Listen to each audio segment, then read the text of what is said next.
Hello and welcome to Media7. I'm Russell Brown. In this week's show we look at two very different projects that use music as a means to explore society, technology and culture. And we ask, what's up with music media now?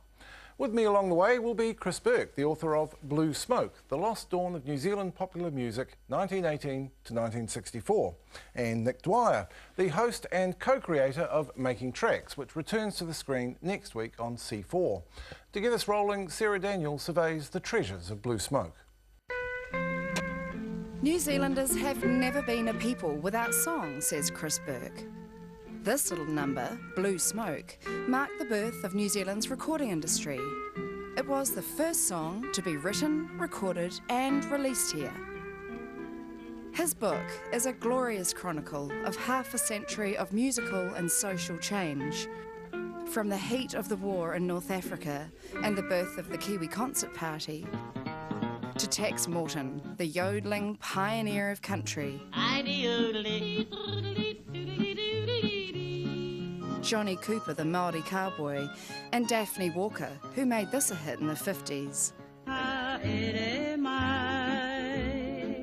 Everything is the ballrooms, the dance halls, the after-hours clubs, the morality police. 6 o'clock closing didn't mean New Zealand closed. It was just warming up. Hey, I'm gonna build a heaven from a little hell. Jazz solo acts like Ricky May heralded a new order, and rock and roll and Johnny Devlin would soon invade.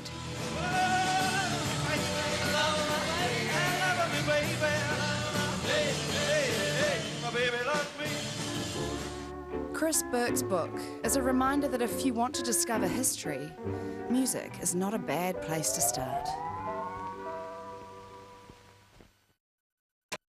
Well, Chris, congratulations on the book.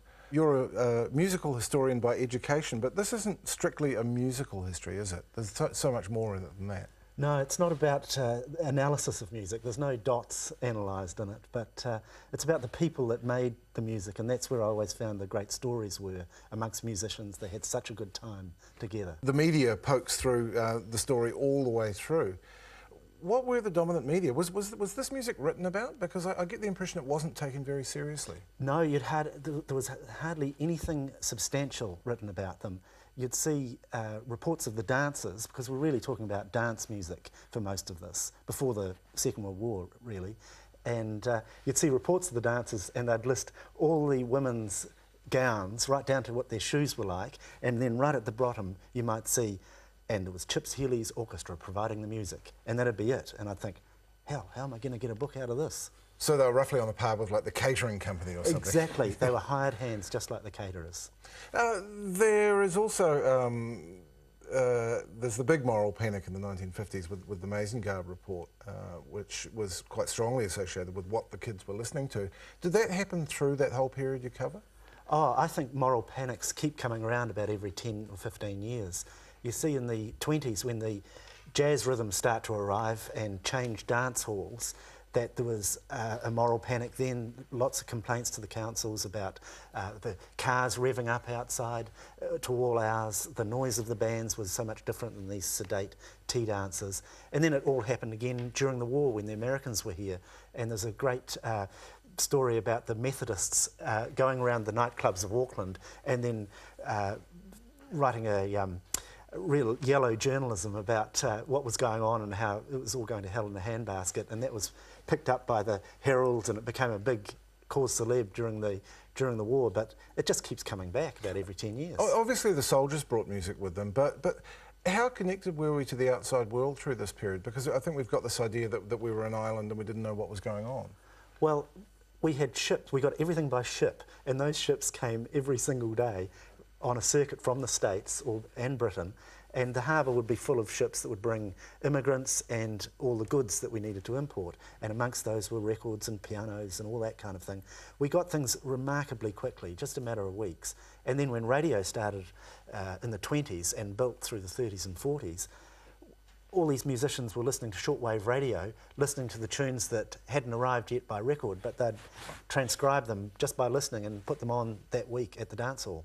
So did New Zealand radio play this dance music? Radio then had to cater for everybody. It wasn't like the dozens of stations we have now, but Radio New Zealand, then called National Broadcasting Service, had a devoted dance section. There was a fellow called Head Office Dance, and that was his role, was to hire swing bands to play in all the main centres, to play live, just like we're doing here, but to play live twice a week to a studio audience.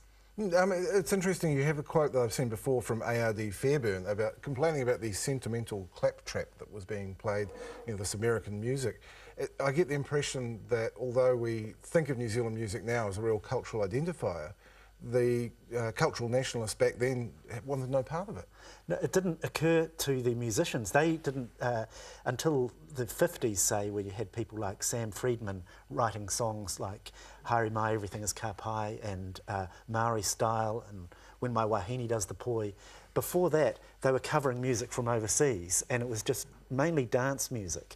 And so, although they weren't making a great nationalistic statement, that's the way it evolved over the years. But it's interesting how the anti-Americanness comes out. It seems like it's okay to be cultural nationalists as long as it's British. And just finally, I'm intrigued by the role that technology plays in the book, because it's maybe not a natural association we'd make, but it seems that as new technologies arrived, they actually changed the culture. Oh, very quickly. The music on records were here before the First World War, and of course cylinders before that.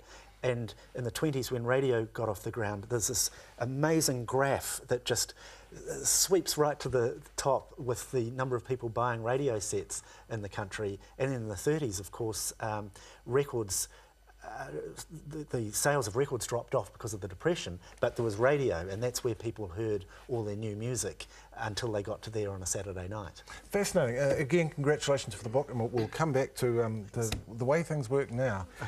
Now, from how the world shaped our songs to our songs in the world, Making Tracks is both a travel show with a twist and a music show with a difference. Here's a glimpse of its new season. For this episode of Making Tracks, I've just landed in Argentina, and its capital, Buenos Aires. The main reason I'm here is to get a famous New Zealand hit song reworked and covered Argentinian style. And this week's one is an absolute classic. Girl, you got me singing with some melody. When we first saw him on the video, it's like, you don't want to cross with him in the street at night. I thought he was a warrior. Yeah, he looks pretty fierce. One thing for a lot of foreigners when they come here, Japanese culture is so crazy. It's so lit up. What makes Tokyo so crazy, you think? I think we kind of influence with different culture. We are interested in Western culture and other Asian culture, so we kind of combine everything and just mix, and we make our original style. Now, my whole life, I've always wanted to be in a video game, and seeing as I've got one of the world's greatest composers with me, I'm hoping she'll soundtrack a couple of scenes for my idea. Video game or Super Nick the Adventure game. The Kiwi Music Ninja. Summon. Savage.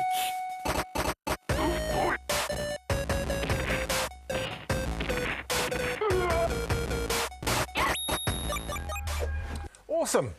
Well, Nick, I have to say this seems like a spectacularly complicated show to pull off. Yes. It's an offbeat travel show, plus you have to make a couple of music videos while you're there, and you're relying on the locals to make half your content for you. Yes.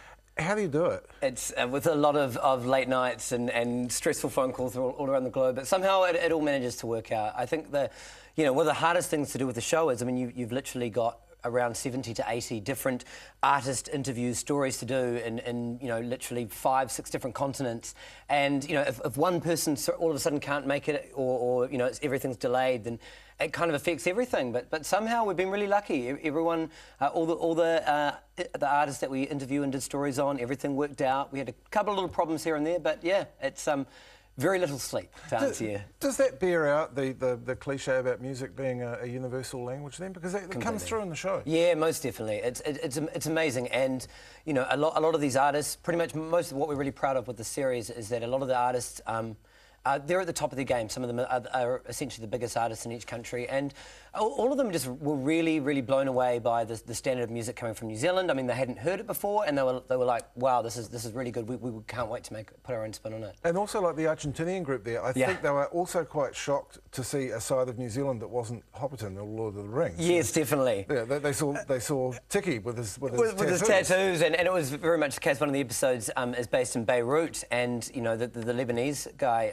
Zaid Hamdan, who we worked with, you know, he had very much that Lord of the Rings image, or this image that you hear about New Zealand being the safest place in the world. And the cover chosen for the Lebanese episode is Smash Proof's brother. So to see that music video, they got an insight into a New Zealand that they didn't know existed. So yeah, it's this kind of natural curiosity that works from both sides. Were some of the places you went dangerous as well? Yeah, they were, but funnily enough, and the same thing came through from the first series, the places that you think would be the most dangerous are the least dangerous. You know, we shot in the first series right in the favelas in Rio de Janeiro, which if anyone's seen City of God, you know, no news crews go there. It's a really dangerous place. And same with Jamaica, we went to a couple of, you know, pretty rough, you know, dance hall parties, and you know, you got some guy coming up to you, "Hey, white boy, wagwan," trying to intimidate you, and then, first of all, as soon as they hear you from New Zealand, they're just like, "What? Okay, you're not from the UK, you're not from America, we don't have any problems with New Zealanders."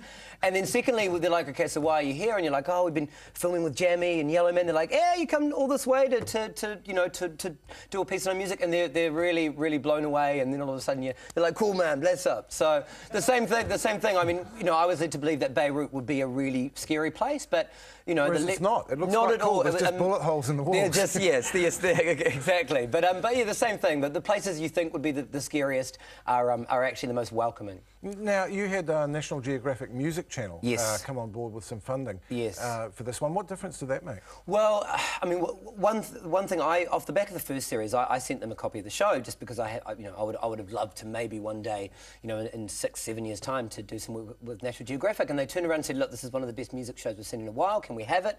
And unfortunately, we'd only cleared the music for New Zealand. So the way music licensing works, it's a very, very complicated beast. And to all of a sudden clear music for international, it's pretty much was going to cost 6 to 7 times the original budget. So we've got them on board, and it means that all of our music licenses go up. There's a lot more paperwork. But basically what it means now is that all of these songs, all of this New Zealand music is now going to be viewed by a global audience. And also you're able to release it? Yes, that's the other main thing, is we can put out, you know, a lot of people were really interested in a CD or a DVD, which we couldn't do with the first series. But yes, there will be a CD and a DVD, and yeah, a lot of extra stuff that doesn't make the show, because it's a half-hour format now. We'll have a life on that.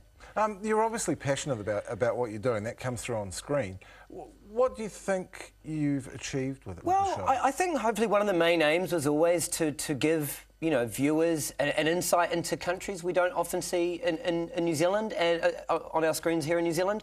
And also, I guess the nature of the show, yes, the show is very much about the journey of this cover and you know, Kiwis seeing their favourite songs covered by these artists in far-flung destinations. But through the course of the show, you meet different artists who, you know, give a little bit of context to a country's history and geography. So hopefully viewers will, by the end of the show, go, wow, I feel like I know a bit more about Trinidad and Tobago or Ghana, and you know, when they see these covers performed, it kind of resonates a bit stronger, but then they walk away going, wow, that's a really, you know, a place that I never knew it was like that. Well done, and Tuesday the 26th, next Tuesday? Yes, on next C4. Tuesday, yes. Look forward to it. We'll pause now and return to talk about music, media and the retreat of the rock press.